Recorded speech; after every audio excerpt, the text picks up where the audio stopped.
Welcome to Cricket Fanatics magazine, and today we're going to be talking about the top South Africans in round one of the IPL 2024. Now, we do know that there's games every single day, so these games are going to come thick and fast. So, there are going to be certain games where South Africans are not selected and don't play.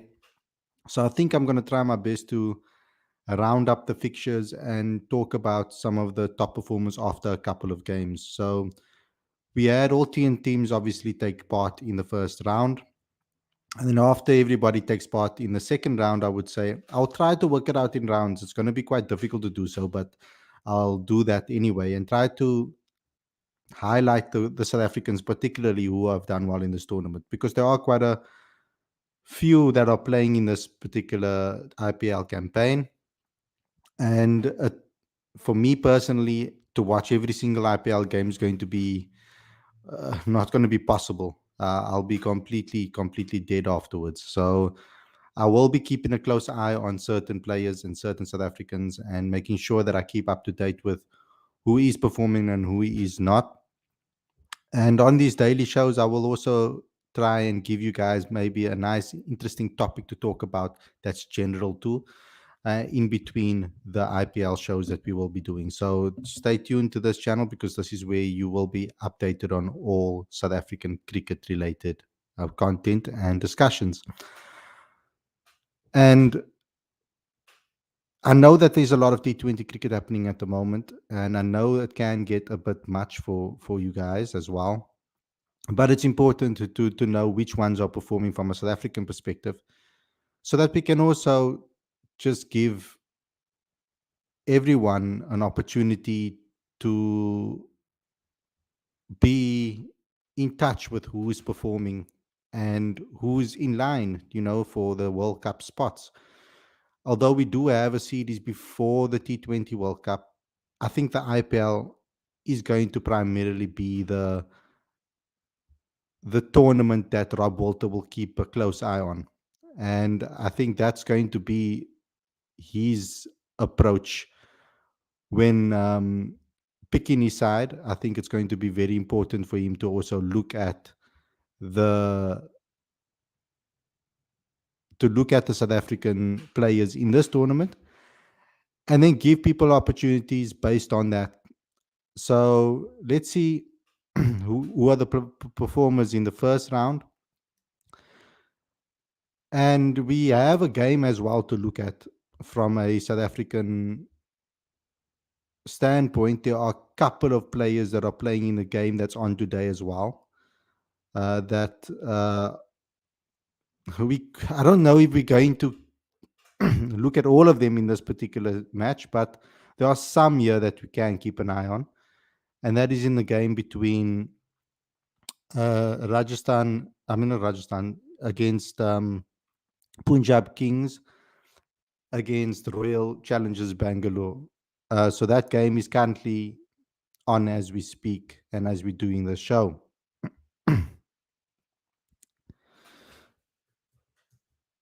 Before we get going, before we get started, I would like you guys to just do a couple of things for me.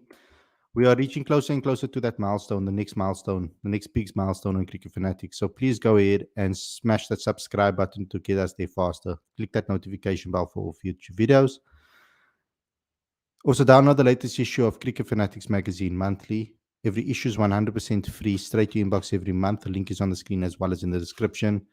And I'm busy putting together a magazine that will be combining both April and March. Both March and and April. We're going to be putting a magazine that's going to be covering both months because of the amount of cricket that's been happening and the amount of tournaments that has been happening over the last 2 months. We're going to be putting together an issue that will cover that. So stay tuned. We've got some excellent interviews in the latest edition. I'm going to try to also spread it out so that it's not only talking about one particular format. Even though those last 2 months have been very T20 heavy, we are going to cover the 4-day series final in this particular magazine, the SA tour as well against New Zealand, the SA game against New Zealand, as well as some future players looking ahead at their careers for the next season, because the season is coming to an end. So please go and subscribe and get click the notification bell for all future videos as well. So without further ado, let's get straight into today's video. I'm looking forward to talking to you guys about this. Let's see what we can get out of the first game, the first round of fixtures, of course, in this IPL.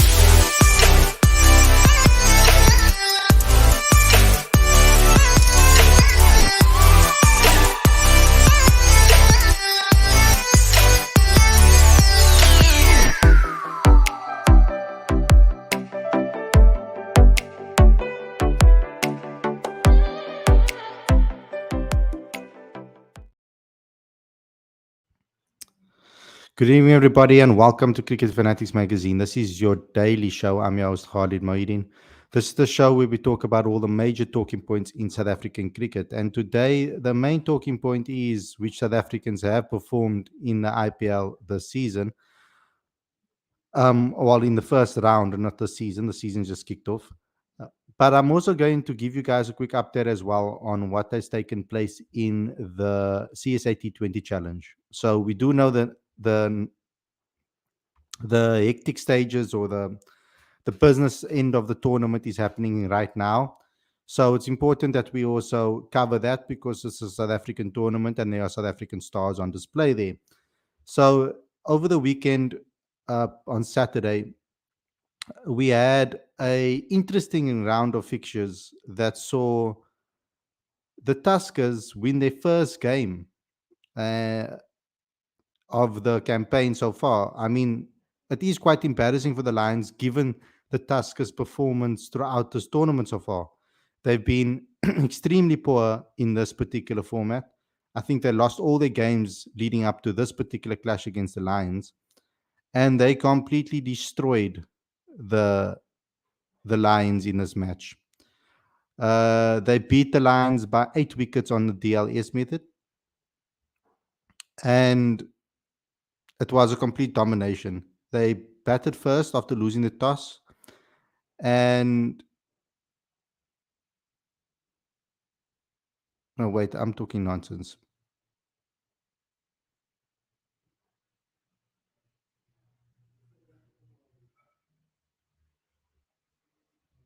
They, there was, sorry, there was a massive victory for the Tuskers. Let me just get into the Tuskers match first. I'm getting confused here.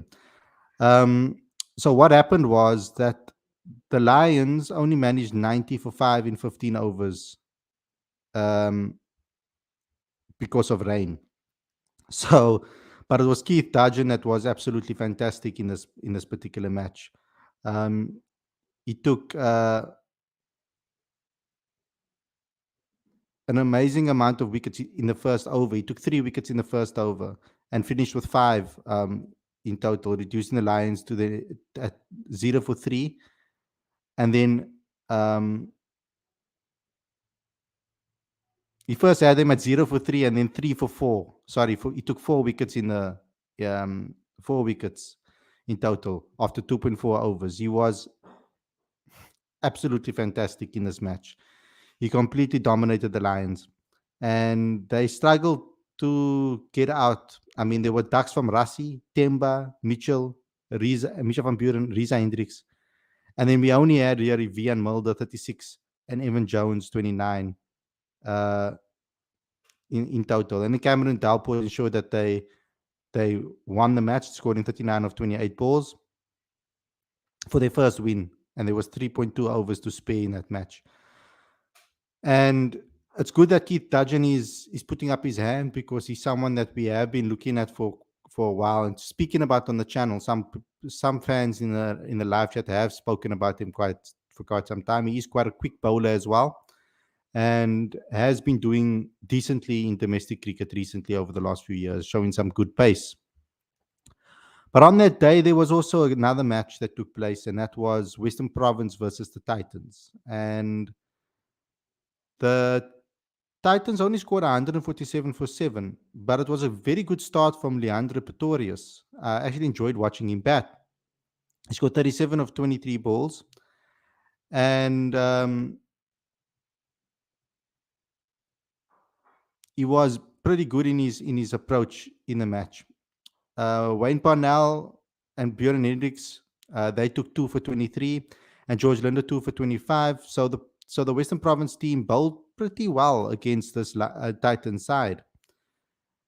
Um, but then something happened to Province which was quite surprising. They got a very good start, a flying start, 92 for 0, thanks to Eddie Moore scoring 55 or 52 balls, and David Bedingham scoring 49.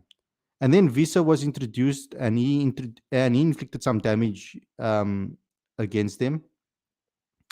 He turned the game on its head, um, and there was a little bit of rain around the ground as well in that particular match.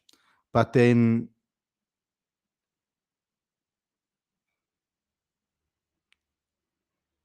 Western Province ended up losing this match, which was quite a shock for everybody.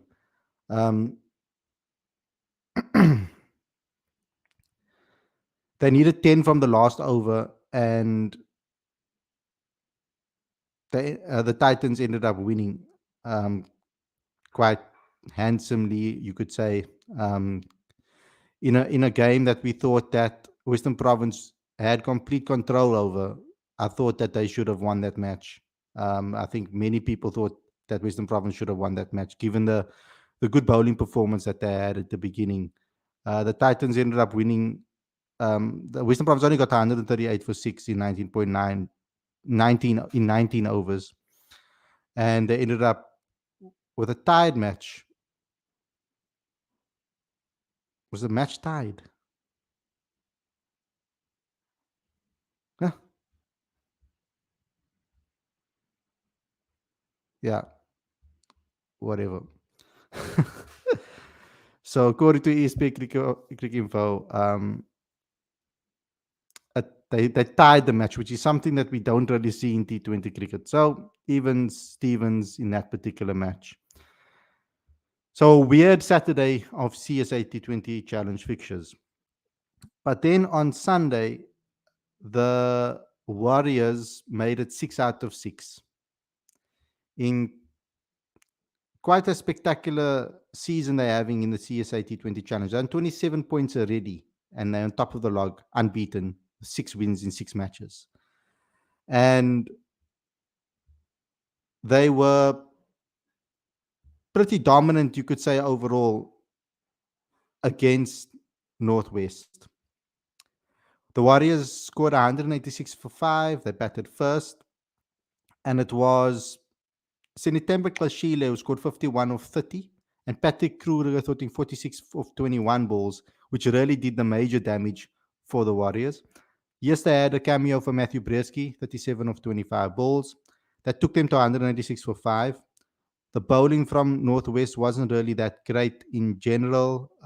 There were quite a few expensive bowlers, particularly Kerwin Mangru going for at an economy rate of 14.66 in his 3 overs. 44 runs conceded in 3 overs. Michael Pretorius conceding 24 in 2 with a 12 economy rate. So they were quite expensive. But the Warriors then did their job when it came to, as a unit, as a bowling unit, constricting the Northwest team to 162 for 9 with some decent bowling, I would say, from JP King, who took 2 for 13 in his 2 overs. Only Patrick Kruger never took any wickets. He was the most expensive, 10.50, 0 for 21 after 2 overs. And then the wickets were shared. Ronaldo Meyer taking 2 for 38, Alfred Matoa 1 for 33, Siasa Metu continuing his great wicket taking form this season in this tournament, 1 for 24, and then Bayer Swanepoel 2 for 28 in his 7 with a 7 economy rate. And the Warriors went top of the table, 27 points, 6 wins, unbeaten, a fantastic performance from that team. Then we also got another first victory in the tournament, and that was for the Paarl Royals, which is could say another shock, given the Dolphins have given that the Dolphins have been quite up and down throughout this tournament. Um, you can expect something like this to happen because the Dolphins this season have been very, you could say, inconsistent and up and down. The Dolphins batted first and scored 158 for 4. And then Marcus Ackerman was brilliant with his 50 of 32 balls. Kyle Zonda did okay with his 35 of 26, and Bryce Parsons did okay with 31 of 25, but they only managed 158 for 4. It was more that the Boland bowlers really did well to restrict um, the Dolphins team. And remember, they played in Kabeja for a double header. So they didn't play on their home ground, which is something different. Then Boland batted, and basically they shared the responsibility. But it was quite shocking that Yanaman Malan wasn't in the team. Adrian Dutoy got an opportunity and he scored 20 of 17. Avima Majima scored 26 of 17. Farisco Adams scored 33 of 23. Christian Jonker scored 40 of 26 and Sean van Berg 26 of 16. Janeman and Peter Malan did not play in this match. And ultimately, it was just a brilliant performance it was a decent performance by the Boland batters that collectively put together good strike rates to take their team over the line. So, yeah, that's the update on what's taken place in the CSA T20 Challenge. Now, going to give you guys a quick update on the IPL. Aziz David's asking, can you please tell us what the reason is for dwindling numbers of supporters attending matches? I don't think this tournament has been marketed as well as the SA20 has been. I don't think that Cricket South Africa have the budget to be able to do what SA20 can do. But I don't think that is an excuse. A lot of these games are also in the week, and it makes it difficult with work and etc. for people to actually go down during work times. We know that SA20 took the prime holiday spot for varsity and for school to be able to get a great attendance. But towards, obviously, when this tournament is at the time that it is in this particular period of the year, we do know that people try to keep their holidays or their extra leave for the long weekends, etc., so that they can take holidays for Easter and for those type of holidays, and for obviously Eid that happens now at the beginning of the year as well. So the numbers are going to naturally dwindle when it comes to this tournament. But I think that it could have been marketed a lot better, and particularly for the weekend games, because I think that we should be able to get attendance for weekend games. And when you're having double headers at one particular ground, why not market it? It's worth it to get people into the stadium. I mean, tickets are not that expensive either. It is quite irritating that we are not marketing cricket that well in the country at the moment. I mean, Cricket South Africa isn't doing a great job marketing cricket, the domestic scene. And that's why I say that if you want to market cricket effectively and affordably to a cricket audience, cricket businesses, as well as cricket products and events, whatever you want, Cricket Fanatics Magazine is the place for you. We've built an audience so that you guys can reach them. So get in touch with us on the Business Corner. We've got a link in the description as well as on the screen right now for you guys to click away, and you can market cricket in South Africa through us. I mean, that's what we are here for. That's what we have done. That's what we have grown and that's what we have built. That's why we built the audience that we have. Also, don't forget to subscribe to the channel, click that notification bell for all future videos as well. Okay, so let's give you a quick update on what took place in the IPL. So this is going to be quite a quick review because there were 11 players on display that actually played in the IPL in this first round. And ultimately, there were only really two players that you could really say stood out. One player that ultimately stood out, and that was Heinrich Klaasen, taking his form He's been in incredible form from the SA20 and for the Proteas, and he's taken that form into the IPL now. He scored 29 balls, 63. And he almost took the Sunrisers Hyderabad over the line against the Knight Riders, the Kolkata Knight Riders, but he couldn't do it in the end. Ultimately, it was the Sunrisers Hyderabad that that lost the game in the end. I mean, 208 for 7 was the score that was set by KKR. They were absolutely fantastic, and Andy Klaassen only managed to take them to 204. So it was a bit of a sad one for the Sunrisers Hyderabad team. And that was a little bit of a shame for his team. And for me personally, when I look at the particular match, I think what stands out to me the most is that it's unfortunate that Danny Klaassen couldn't take them over the line.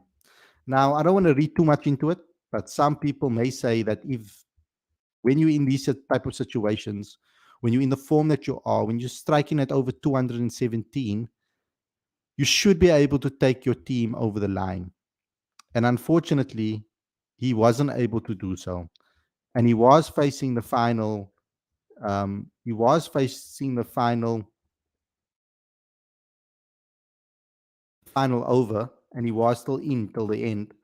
So ultimately, when you're in that situation and when you are the senior player that you are, you should be able to take your team over the line in those situations. And unfortunately, Heinrich Klaassen wasn't able to do so. So is that alarm bells for a player of Heinrich Klaassen's caliber? I mean, has this happened before? I mean, it has happened in previous games um, for South Africa where Heinrich Klaassen batted beautifully and maybe didn't take the team over the line. But it's not something that's extremely common from him. I wouldn't say that it's a pattern that's emerging, but it is something that we need to make sure that our batters learn to to do more consistently. They need to learn how to put games to bed when they are in winning positions. And um, unfortunately,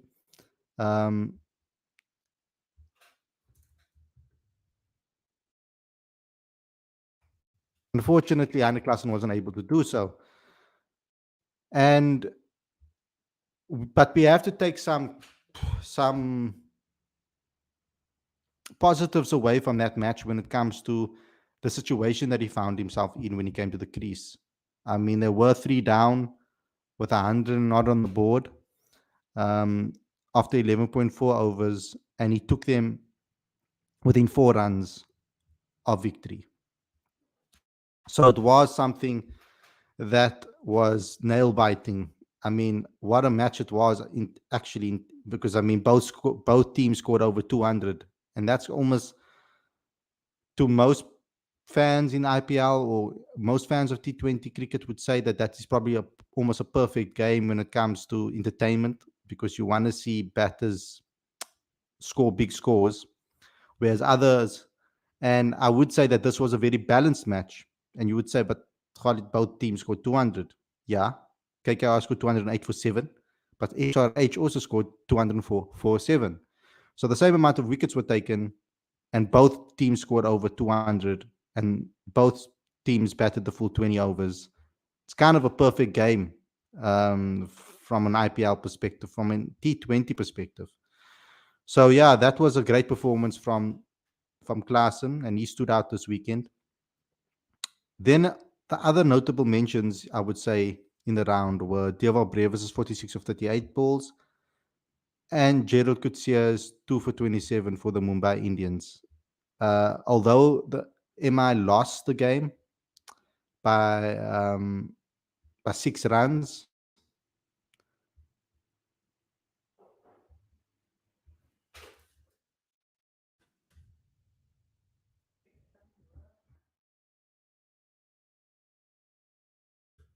yeah, by 6 runs. Um, it was definitely encouraging to see these two youngsters get an opportunity to play and then also do decently well. I didn't expect Eva Brevis to start, to be honest, before this particular tournament. So I'm actually quite happy that we got to see him get an opportunity in the match. So that's a very positive thing from a South African point of view. Now, the other South Africans that performed, the likes of Nande Berger, David Miller, KG Rabada, um,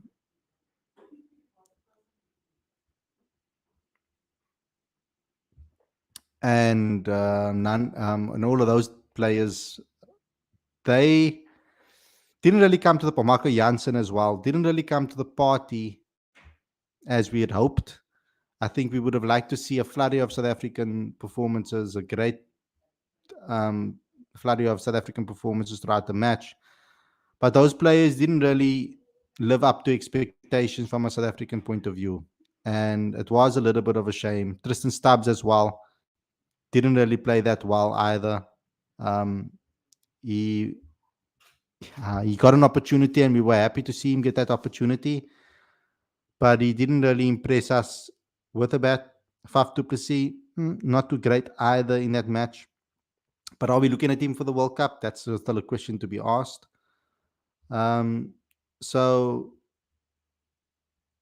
I think these South African players are going to need to perform if they want to, keep their spots in the side. Because I do feel that the IPL owners and coaches will want to make a quick change if things are not going their way. So, so it was a little bit disappointing, I would say, from a round of fixtures when it comes to South African performances. In the current match that's on at the moment between the Punjab Kings and the Royal Challengers Bangalore,